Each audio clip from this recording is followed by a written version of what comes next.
Well, hello everyone. I'm Alexis Williams with Caregiver Connect. Welcome tonight to our third session of 4 in our 2022 Virtual Caregiver Engagement Fair. Delighted that you're able to join us tonight. It's going to be a great session. Looking forward to it. And I hope that as you're sitting here with me out in Facebook land, if you're joining us, feel free to share the series or share the event tonight with others so they can join us as we go along.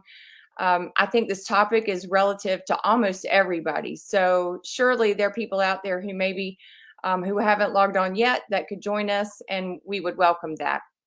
A little bit about our series tonight.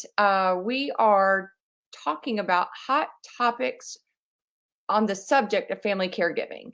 And our first subject was about scams and frauds. Our second subject was about legal matters. And our third tonight is about decluttering. And then our fourth will be about downsizing and kind of moving on. So I'm grateful for your attention this evening and glad that you're here. I wanted to talk a little bit about Caregiver Connect and explain what we do. We are a nonprofit that is out of Greensboro, North Carolina, and we serve family caregivers.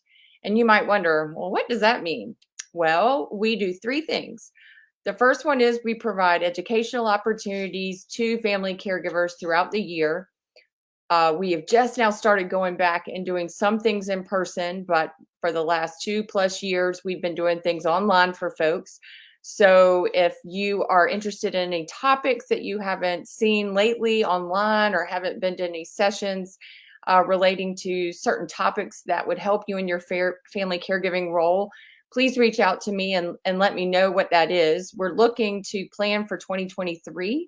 So if there's some topics that you're dealing with, for example, like the difference between in-home care and home health care, or what opportunities are available for insurance for you and your loved one, or maybe you're looking into facility options in the area where you're caring for your loved one, or you're trying to figure out, is this really dementia, or is it maybe normal aging, or is your loved one taking too much medicine? Those kind of things. We try to do relative topics for family caregivers so that they can learn and be more informed. The second thing we do are caregiver encounter groups. I host 3 caregiver encounter groups a month. Usually people would call those support groups, but we decided to be a little different and call them encounter groups. It's an opportunity for family caregivers to come together. Right now we're meeting virtually, and we do it via Zoom. So if you're interested in ever joining an encounter group, reach out to me and I can send you our link. It's also included in our newsletter. So if you're not getting our newsletter, reach out to me as well, and I can add you to our list so that you can get our monthly newsletter. The third thing that we do is we try to help families navigate and figure out kind of what to do with their responsibilities, maybe how to do it, what resources are available in the communities where their loved one lives, maybe what businesses or agency could support them in what they're trying to do. So we try to provide as much guidance as we can, as much navigation as we can, without kind of doing care management. So if we can help you in any way in your family caregiving duties, please don't hesitate to reach out. We are fortunate to be able to provide our services at no charge to folks. So I try my best to answer phone calls and or emails as best I can. Just let me know via those avenues, and we can try to problem solve your situation. I also, before I mention our speaker this evening, want to thank AARP of the Triad Region, North Carolina, for partnering with us for the 5th year in a row. This is actually our 3rd virtual caregiver engagement fair, and we are grateful to AARP for their support. Mark Hensley is our local representative, and he also is our audio video extraordinaire who's in behind the scenes. And I always want to try to make a point to thank Mark for all of his support. These opportunities are great, and what AARP does for family caregivers is something to be applauded. And I want to make sure we mention how fortunate we are to have these connections and partnerships in our community. So thank you, AARP. And speaking of AARP, I thought that was a really great segue. We are fortunate this evening to have Angie Swann-Jones here as our guest presenter on the topic of decluttering. Welcome, Angie. Well, thank you. Thank you, Alexis. Glad to be here again for another year. And Well, we are fortunate to have you. And like we mentioned earlier, I'm not going to give your whole background. I'm going to briefly mention you're a graduate of Spelman. You are a graduate of North Carolina A&T. You have a background in technology. You've traveled all over, and you are an AARP National Volunteer that has your hand in so many things. Talk about really quick what you do for AARP, and then we'll get started on our program. okay, thanks. I'm happy to be here representing AARP. I've actually been a volunteer for AARP since 2018. And since that time, I've worked very closely with Mark Hensley, who is our associate director. And I've done everything. One of my favorite things is doing the presentations.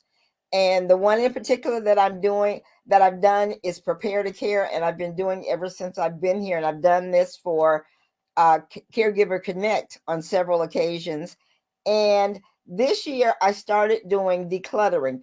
The title of the program is Downsizing and Decluttering, but tonight I'm going to focus primarily on decluttering because we'll have someone next week that will be talking about downsizing.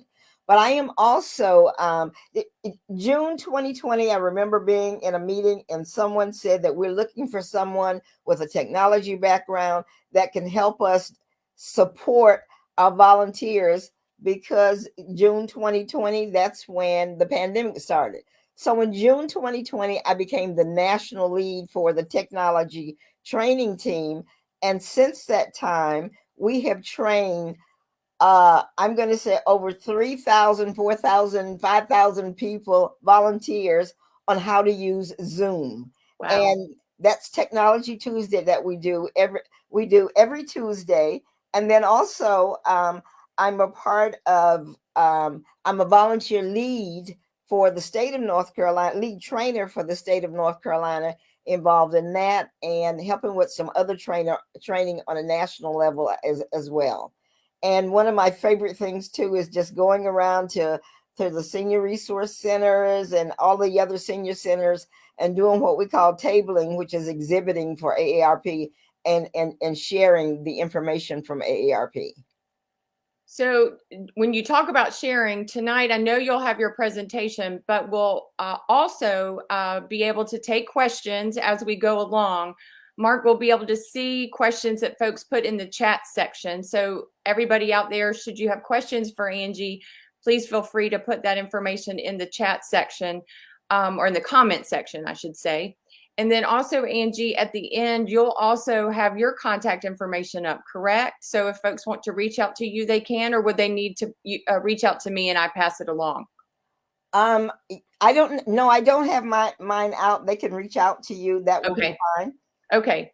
Unless, then unless Mark can get it up before the end of the time, but I don't have that contact information. But one of the things that I will say that as an AARP representative of our Speakers Bureau or our workshops, that we are available to do these training sessions face to face or virtual. And so that's something that we can talk about a little later. Yes. That's wonderful. Well, I'm going to be quiet and let you get started on this because I know this is a topic that is ever present in my life currently.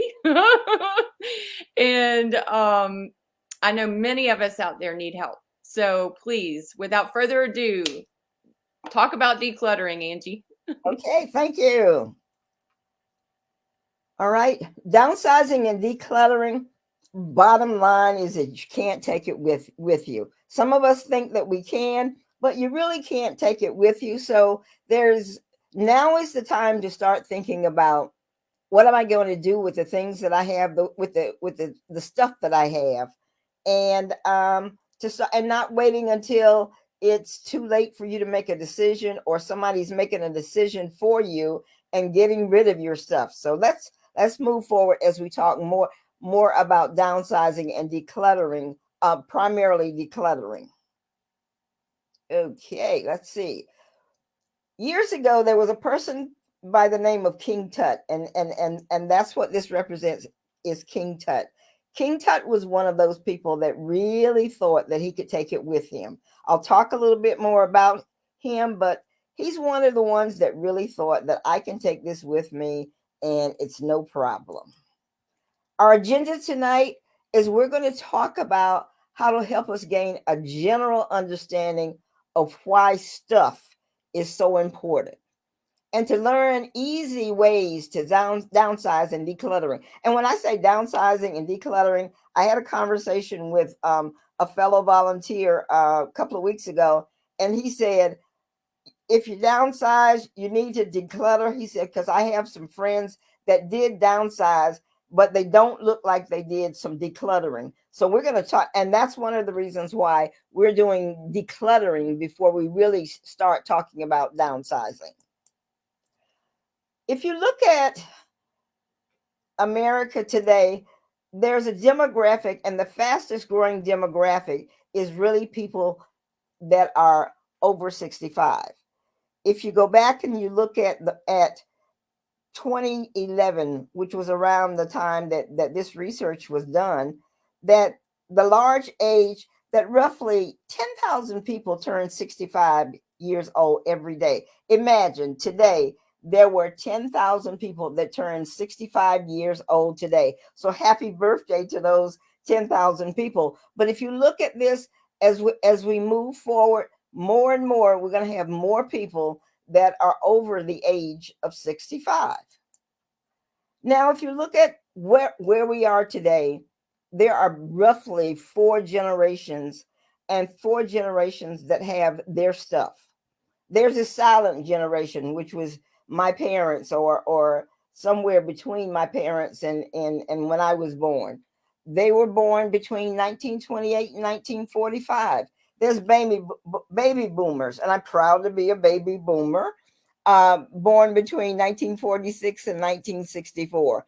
And then there's the Gen X, between 1965 and 1980, and the millenniums. Now, if you look at stuff that people have, the different generations, the silent generation and the baby boomers have a lot more stuff than the millenniums and the Gen X. One of the reasons why is because a lot of the stuff that silent generation and baby boomers had, they had to save it. If it was paper, they had to save that paper in a box in someplace. But Gen X and millenniums are saving that stuff on technology.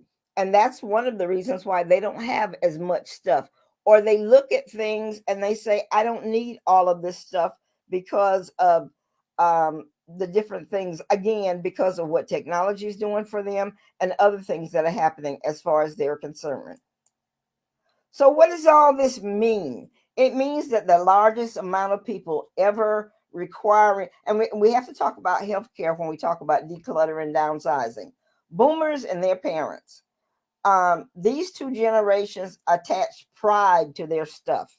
My parents attached pride. My father to all this agricultural stuff that he did because his background was in agriculture. And my mother was a crafts person. So she attached pride to the stuff that she had and the memories that were created with the quilts that she created, the clothes that she made, and all of that. And then, of course, there's a shortage of affordable housing for downsizing. So as a result of that too, we also have rising cost of healthcare.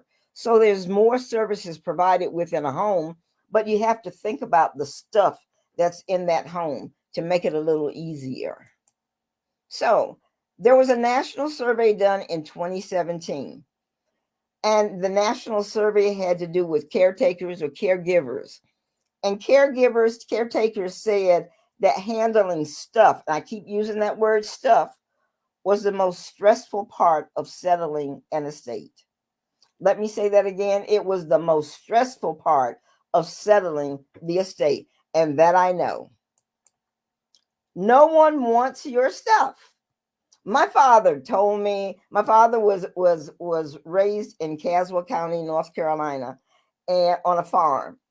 And he talked about all of the stuff and the things that my grandfather had, that my grandparents had, milk churns, farm tools, and all of that. And he was so happy to be the one to take over this stuff. But now that it has reached my generation, my brother has definitely said that he doesn't want the stuff. And I don't want a lot of the stuff either. So you have to start thinking about now. Don't wait till later, that no one really wants your stuff. Or perhaps let me say no, maybe no one that's close to you that wants that stuff. And I'll explain what I mean by that a little later. Downsizing and decluttering tips. First and foremost, there are 10 helpful hints that I'm going to talk about when it comes to decluttering. One of the things that's important is that sometimes people say, I'm just tired of all of this stuff and I'm just going to get rid of it. I grew up in Lumberton, North Carolina, and my parents, when I went away to college, my parents were in Lumberton, but then they decided to move. And when they moved, they decluttered our house. They decluttered what was my bedroom. So a lot of the things that I didn't take with me when I went to college, a lot of the things that I didn't take when I finally left college and moved into my own apartment, I left in my parents' home. Well, to this day, where some of that stuff is, where's my little pink diary that I used to write in and do my journaling and all of that? Where is that? I have no idea, because my parents decided that they would declutter instead of including all of us that were a part of that lived in the house or were a part, had stuff in the house. So include your spouse, your partner, your kids, your grandkids, everybody your roommate, everybody that lives in the house. Include them when you are thinking of decluttering. So the first thing that I really like this, and I actually do this. Um, every morning when I wake up, I do a 10-minute sweep. I decide that the day before, or I decide that for this week, I am going to declutter some things. And so what I did last week, for example, I decided that by Sunday that I was going to clean off a piece of furniture and I was going to declutter. And so every day I did a 10-minute sweep, and I was proud when I got up on Monday morning. I looked at that piece of furniture that I said I'm going to clean off all of these papers, some of these books, some of these other things, that it was clean. So what that 10-minute sweep really means is that, let's say for you select, say for the next 5 days, I am going to set aside some time during my day and I am going to do a 10-minute sweep. I'm going to focus on, for example, in this room, if I look at this room, this is a bedroom that I turned into my office, and this bedroom has 2 closets. So what I can say is closet number 1, I'm going to focus on closet number 1 for this week. And every day I'm going to come in and take 10 minutes and I'm going to do something with what's in that closet. And we'll talk a little bit more about, when I say do something, we'll talk more about what we're going to do in that 10-minute sweep. Now, unpacking your bags. One of the things that happens is when you go on a vacation, you pack a bag, you go on that vacation, and when you come home, you have to make a decision. And the decision that you need to make is that you are going to immediately unpack that bag. You're not going to wait to unpack that bag when you decide to go on another vacation, which very well could be, next year. It could be 2023. You went on that vacation in 2022, but you decide that you're going to go on a vacation. You're not going to wait until next year to unpack that bag. It could be something. If you look at this, those sunglasses, you could only have one pair of sunglasses, so you need to unpack those sunglasses or those flip-flops that you have. You may still, it's still a little warm right now, and you may need to wear them. So when you're thinking about unpacking, also think about grocery bags, that when you're going to the grocery store, you don't come home and just sit the bags down and say, I'll get to it whenever I can. Because perhaps when you went out shopping for your groceries, there was some frozen items. So those frozen items can't just sit on your counter. You need to unpack those bags and put those frozen items in your freezer immediately. The things that need to go in your refrigerator, put those things in your refrigerator immediately. Then there are some things, that some canned goods or some dry products that maybe you put in your cabinets or in your pantry. Again, make sure you handle those things immediately, because we'll talk a little bit more about the fact that everything, all of this stuff has a home. So we'll talk about that.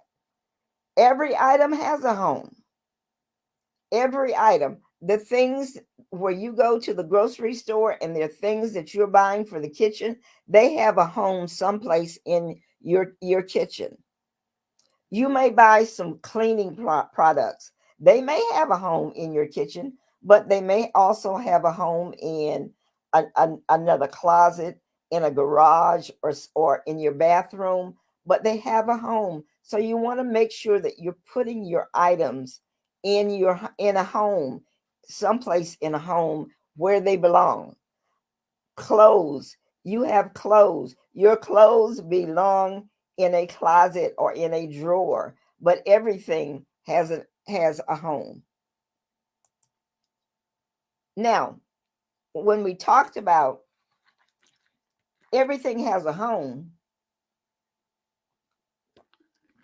there's 4 different piles that you can think about, that you can sort. You can keep, sell, donate, or just throw it in the trash.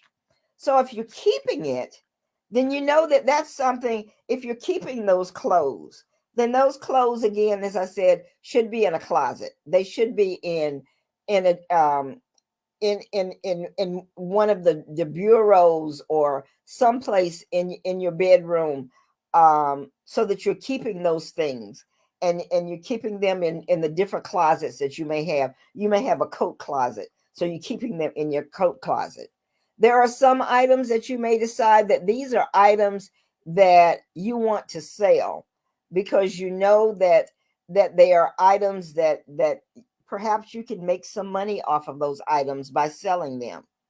And that's what you want to do. So you've got a separate group of items that you put in a sale pile, if you will. Then there's some things that you can donate. And like I said, nobody wants your stuff.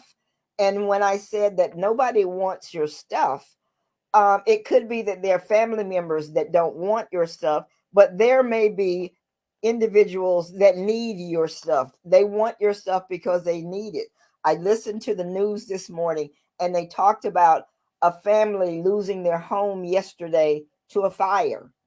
And when they lost their home to the fire, they lost everything. So perhaps you don't want no longer need that chair that's sitting over in this corner, but you can donate to that family. If there's a contact for their family, you can donate to an agency that gives directly to individuals. Uh, that's something that you can do. Or the fourth pile is trash. And when you talk about the trash that and we'll talk more about paper, but when you talk about trash, there's some trash, like the junk mail that we get. The junk mail, you may want to shred some of that junk mail, because it may have some personal information, depending on who it's coming from. But then there may be some junk mail, or there may be some trash, some things that you find that you just decide that I'm just going to get rid of this. So immediately you're going to take it out. If you put it in the trash can in your home, inside your home, eventually you need to take that trash out and place that trash in your trash bin outside. So the 4 piles again are keep, sell, donate, and trash.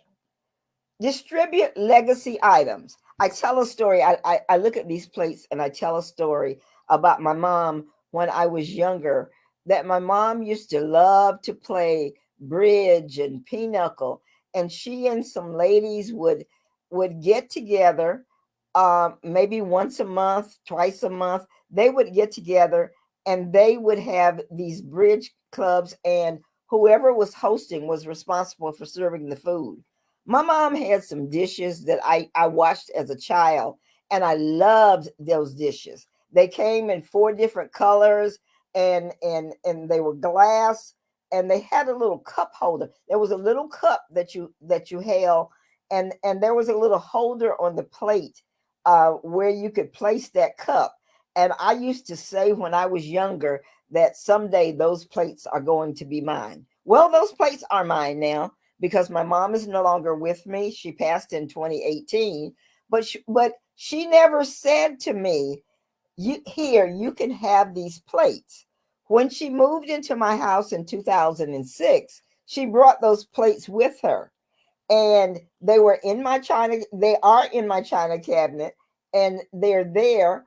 But it's time for me to start thinking about what are some who in my family can use these legacy items, if you will.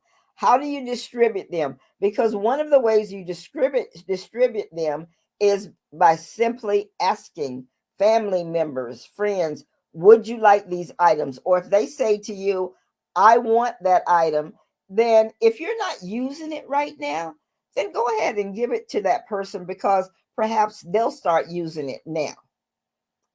So think about and distribute the legacy items, and distribute them, long before you're leaving those items, and someone else is having to go through them and distribute them. But you're giving to someone who really cares about what's going on, and you really care about those legacy items.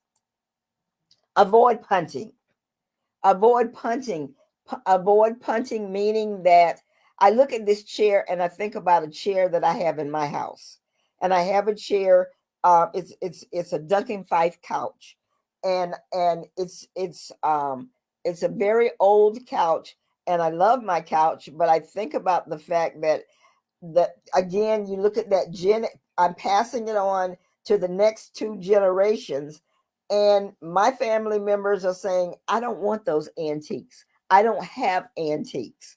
I don't want any antiques. And so don't avoid, or there may be someone that in your family says, I love that antique and I would love to have that chair. Well, let's not avoid punting by simply saying, well, I'll give it to you, but I'm going to hold on to it right now. If that is something that they can use now, then make sure that you go ahead and share that information, share that with them right now, give them that gift. Or if you want to, simply say, I'm going to hold on to this, and you guys negotiate a date as to when you can turn those items on. I see that's a question. How do you work past, I can't get rid of this, I might need it? I can't get rid of a coat that I bought. I used to live in New Jersey, and I moved from New Jersey in 1990. Moved from New Jersey back home to North Carolina. The coat has been hanging in my closet since 1990 because I just can't get rid of it. But now you need to start thinking about the fact that, do I really need it? Is it something that I really need, or can somebody else use it? So how do you just have to make up in your mind that there's all these things in your house, all these things, and we'll talk more about clothes, but all these things, you might need it, but how long have you had it? I might need that coat, but I've had that coat since I lived in New Jersey, and it was much colder in New Jersey. I had that coat when I lived in Cleveland, Ohio. It was much colder.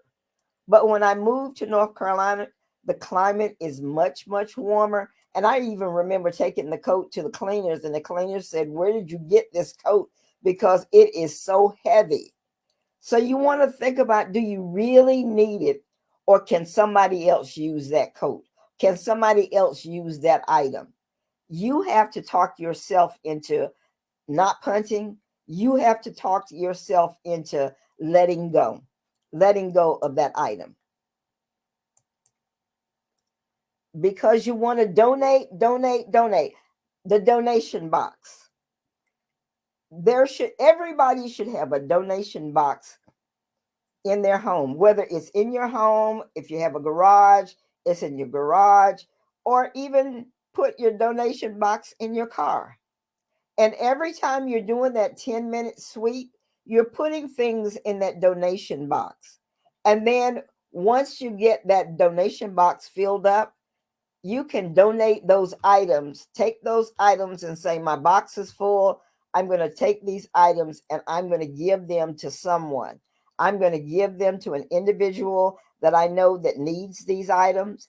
I'm going to give it to an agency that I know that distributes these items and gives them to other people. And so I'm going to donate them. But you have that box, that donation box that you have available, and you see that box that has donation written on it, and that will help you to remember the fact that you want to donate some items.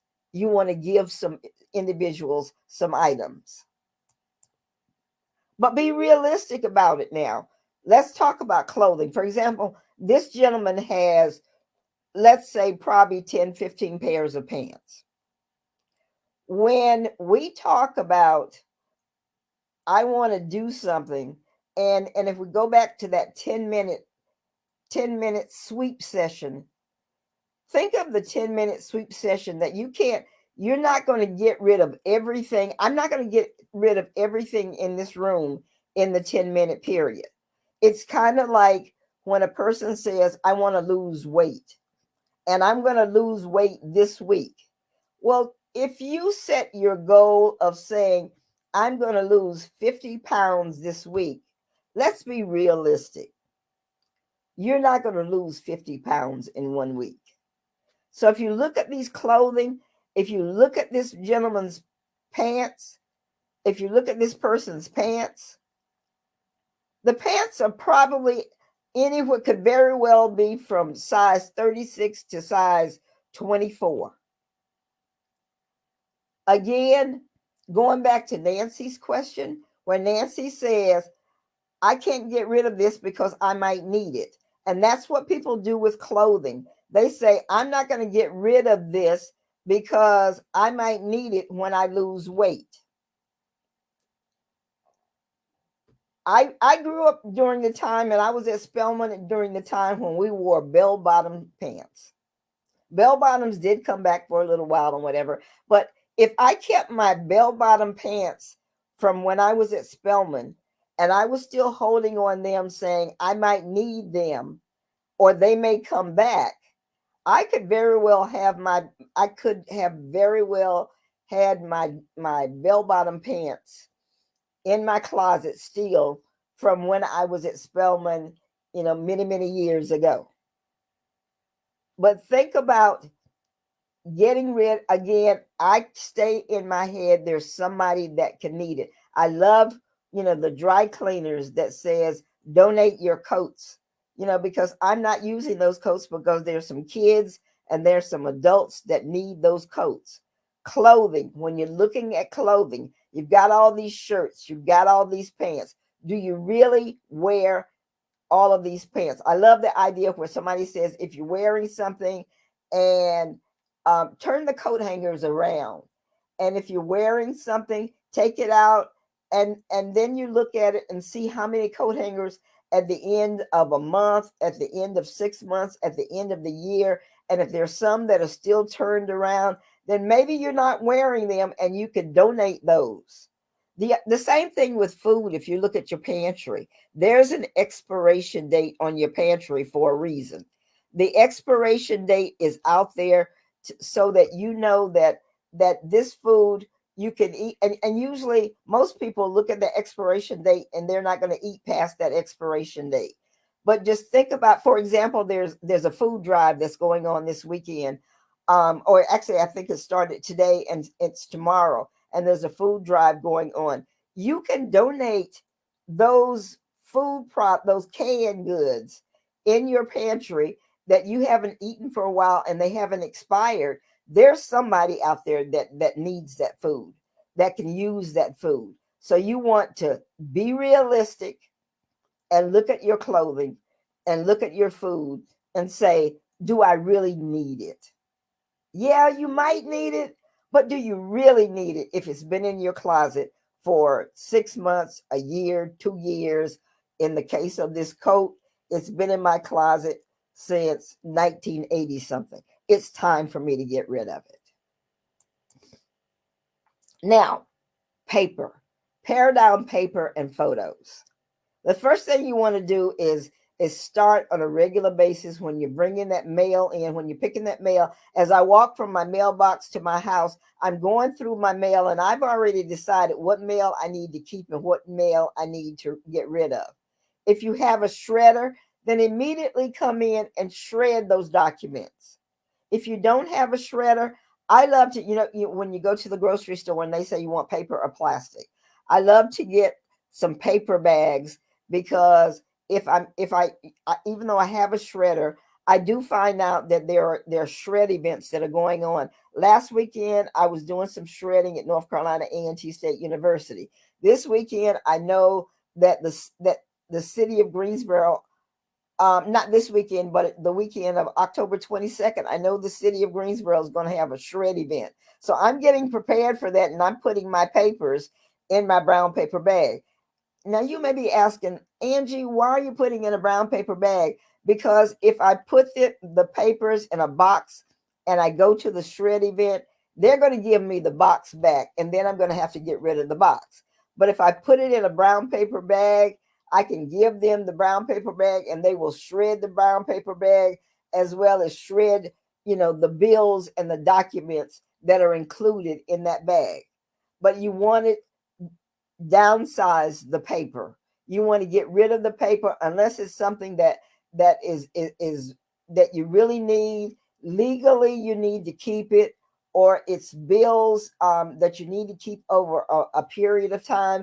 Then you want to keep them. But otherwise, you want to get, and if you haven't organized them, you want to get rid of that paper. Photos. Again, I went back and I started looking through all of this stuff. I had someone to go up in my attic, and bring some things down for me because I can't go up and down the steps. And I found these photos. My mom and dad belonged to an organization, and they used to travel a lot uh, across the country to different conferences. And they took pictures. Many of them, as I was going through those photos, I saw some pictures of my parents, and I said, I like these pictures. But then they took pictures of their friends. I don't know who these friends are. They took pictures of buildings. The building doesn't have a name on it, so I don't know what hotel it is or what building, because my parents decided they wanted to take pictures of all of these things. Well, I felt okay about paring down and getting rid of those pictures where I didn't know who the people were, where I didn't know where the location, the buildings, the city, I didn't know any of that, and I felt okay getting rid of those photos. Now those photos, you can either, during my mom's time, she would put those photos in a photo album. But today there's so much with technology where you can scan those photos and you can keep those photos. But whatever you're doing with those photos, make sure that you're labeling those photos, because ancestry is a big thing right now, and people really want to know who the ancestors are. So if you're the only person that knows, I'm the only person. I have one of the few pictures of my grandmother. My grandmother passed before I was born, and I have one of the photos, and I made copies for my other cousins. But I need to label that photo because cousins come into my house and they go, "Who is that lady?" And I'm going, that's your grandmother, or that's your great grandmother, or that's your great great grandmother, but she passed before we were born. But at least they have a name to know that this was Grandma Bessie. They know that. So you want to pare those things down and keep those photos. So let me move on a little bit more here. But this is back to King Tut. The picture on the top, this is the stuff that King Tut thought that he could take with him. They found all of these things in his tomb, and these were things that he really thought he was going to take with him. That picture at the bottom is what my garage looked at one point in time, a couple of years ago, when I couldn't get around in my garage and couldn't do some things. But we've decluttered and we're able to get in the garage now. But you have to remember, you can't take it with you. You can't take it. So it's time for you to start. Don't wait until you get older to start paring it down. Start doing that now. Start giving the legacy to your family members that really want it and will be using it. Start sharing and taking care and getting rid of some of those things. So I thank you for allowing me to be here with you today to talk about decluttering. And we can talk even more about that. Feel free to get in contact with Alexis and find out, how you can get in contact with me. But I thank you for joining us today. And if there are any other questions, we'll go from there. But thanks, Mark. Angie, I was just going to mention that there were some wonderful comments in the comment section, and I think 3 or 4 takeaways from today that people really kind of zoned in on. Number one is the 10-minute idea that looking at the room and all that stuff, you get overwhelmed, so you just keep going. You decide, I can't take on that whole room. But if you just say, all right, 10 minutes every day, I'm going to get it done. And just, maybe even divide up the room. So you start in one section of the room and then you go away. And then the next day you come back to that where you stopped. That was very well received. Second thing was, mail is evidently a big deal for people. And I loved your idea about even like going ahead and just knowing that you're going to shred something. So I had a roommate one time who was really good about the touch it once approach. So, you came in, you decided, you didn't let go of it, and you put it somewhere. So we could apply your touch it once to, it goes in the shredder pile, or it goes in the garbage pile, or it goes in I got to pay this bill pile. I love that. And then one of the third things people mentioned was, things that you really just get a lot of joy from. And I love the word legacy, and thinking, don't wait for your death to get these legacy items dispersed. If you think somebody would enjoy them ahead of time, or somebody has expressed interest in them, go ahead and give them away. I recently have experienced some family changes, and I can tell you that even if it was written down somewhere else, or if there was a color-coded little key for us, maybe a pink sticker meant it went to one person, the blue sticker meant it went to somebody else. Even if it was never discussed, it would have helped to have some guidance about that. And then there'd be some objectivity about, okay, here we are. We're all going to look at this. Woo, good. We're not going to have to decide. It looks like she decided this needs to go here, or he decided it needs to go here. So I know some people are kind of uncomfortable about talking about it with their family members, but maybe you don't have to. Maybe you could go ahead and do it ahead of time and just leave the key for people. If I'm gone, hey, this is what I decided. Here's the key. This is how you go about distributing these items. Or I was asked a question when I did this presentation a couple of weeks ago. Someone said, well, how do you get rid of some things that, for example, my mom was still here. If someone wanted something, how would I get rid of it, without having an argument with my mother, or, because she's not ready to get rid of it yet? Well, the way I said it was that sometimes you have to ease things out. I mean, for example, if someone were to come here now and, well, when my mother was living and they wanted something that was in the china cabinet, my mother would not miss it because when she moved in with me, she stopped cooking. So she never used those items that are in the china cabinet. So it would be easy. My niece found some things that she wanted of my mother's, and she at least said to me, Aunt Angie, I'd love to have this. This is Granny's, but I love to have it. And I said, take it. Granny never ever missed it. You know, sometimes they will never miss it. There are some things, little things you have to be careful about. You know, my brother and my husband gave her little teddy bears. She knew if one of her teddy bears was missing. So you have to be careful about that. But you take something out of the china cabinet, she would never know anything about you taking a pot or a pan or anything out of the china cabinet. So you just have to work that out. I love all your suggestions. Thank Thank you for you. being with us this evening. And if I know that Mark has been running our information down below, please feel free to reach out to us. If you have questions, concerns, or suggestions for further topics, we'd love to hear about them.